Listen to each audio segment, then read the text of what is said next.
So we got the Concerta. There it is. All right, bottoms up, here we go. In today's video, I'm going to be running you through my first time trying ADHD medication in Japan. So if you guys, are struggling with focus, inattention, forgetfulness, and all these kind of symptoms, or you have been diagnosed with ADHD yourself, I'm going to be running you through my process of getting Concerta, the price, how much I paid for the actual medication, the consultations, where I'm actually located to actually get these medications. And if you guys are traveling or planning to live in Japan, this video is going to be a massive help because this is going to change your life if you're someone who struggles with ADHD. Alrighty, so I have an appointment for 10:30 a.m. So I'm going to see you in the next section. Let's go. Yo guys, we got ADHD medications. Can you believe it? So we had the initial appointment where they just discussed about it and we paid like an initial fee, consultation fee. And then now we're on the second appointment where we actually get to see the doctor, which was a Japanese guy in the case. And lo and behold, they immediately gave me medication, which was awesome. But we're obviously starting at a low dose. Alrighty guys, so we got the Concerta. I'm pretty sure this is name brand Concerta. Even though we are in Japan, you can still get name brand Concerta. Here's the medication now. There it is. So this is 18 milligrams. It looks like I'm doing drugs because I'm kind of am. And it's only a week because I'm going to go see the doctor afterwards again. And I don't really have... I can drink water, but I'm going to drink it with a Red Bull just for fun's sake. It's pretty fun. Red Bull's my favorite. So I'm going to open it up now. There it is. All right, bottoms up, here we go.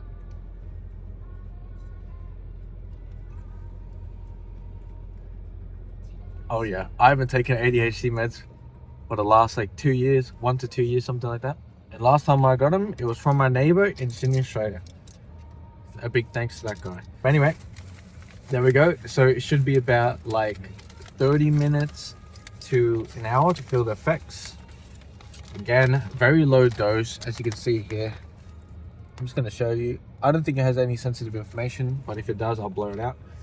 18 milligrams once per day. I'm going to tell you guys how the ADHD medication affects me.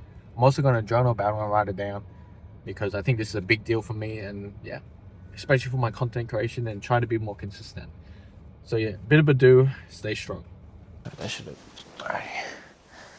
Alrighty guys, we just made it back home. I'm still on the Concerta and I've got onto the laptop. I'm pretty motivated, even if it's just 18 milligrams. So we're going to see how it goes. It's been about 40 minutes since I've taken it. So we're going to see how the effects go. I wasn't expecting to be able to work at all. I thought it was going to be like a little bit of like, okay, I'm going to have no thoughts for a little bit. I'm not going to be thinking as much.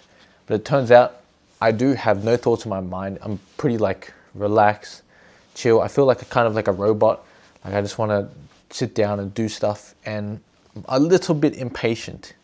I guess in a good way than I usually am. Usually I just don't do anything. I'm just very unproductive, and I'm kind of like feel bad that I'm being unproductive. So it's like I want to be productive, but I can't be productive. So I'm going to be mad at myself because I can't be productive. Right now we whipped out the camera. I don't usually whip out the camera. Hi guys, my name is Joshua again. Okay guys, in this section, I'm going to run you through my personal ADHD past and how did I find the symptoms. So basically, I'm 23 years old and I've known I have had ADHD ever since I was about like 15, 16 years old. And I didn't really get tested until later on in life because, my parents were like, oh, he's doing pretty well. He's not doing too bad in school. And I was doing really bad. I was failing in maths and English and all these things. I'd be getting like D's and C's. And, I wouldn't be able to pay attention in class. Like the teacher could be speaking and doing all these kind of like, oh, Joshua, can you answer this? I'll be like, I don't know what you're saying. I'm playing video games on my laptop in the back of class. And I thought it was normal. Like, I'm just like somebody who's into playing video games, ever since I was a young age, I just played video games all the time. And I think it was because of like an emotional thing. I didn't want to like deal with the, my own thoughts and and pain at the time when it comes to like ADHD, because I was like, yo, if I just play video games the whole day, I'll just feel good the whole day. And I couldn't understand why other people weren't like me. Like, why don't you want to play video games? Like, normal people, like, who actually have some sort of like enjoyment from everyday life, they're like, yo, I don't need to play video games. I just be chilling, you know, do my homework, and I'll watch TV after I finish homework for a little bit. And for me, I just do the homework at the last minute and wouldn't be able to complete it at all. It'd always go bad. And anyway, fast forward, I started becoming a content creator. I now run the Joshua in Japan Instagram, TikTok, Facebook, and all these pages for Japan travel. And I found that making short form content was the only content I could do for such a long time, because I didn't have the attention or the motivation to make a long form video. I just didn't have it in me. And I was like, you know, if I want to make money doing content creation, or if I want to take this thing seriously, if I want to live in Japan, like move from my hometown of Sydney, Australia, all the way to Japan, I'm gonna have to, you know, take this thing seriously. When you're on ADHD medications, when I took them, when I was about like, I think it was 18, 20, something like that. When I first took them, my whole life just changed. At least for that week that I did take them, because I didn't take them for long. I only took them for a week.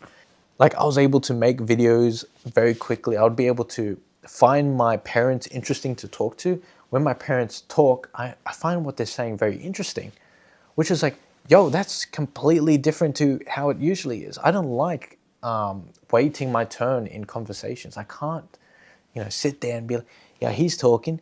Oh yeah, mate. And I was having like this kind of day, and I was like, man, can you just hurry up and tell me this summary, mate? I'm just sick of what you're saying.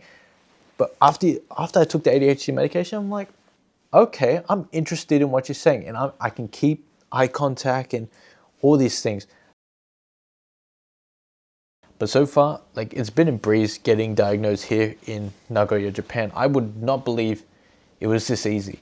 For me, the total cost was, the first initial consultation was 3,500 yen for them to accept me into their system.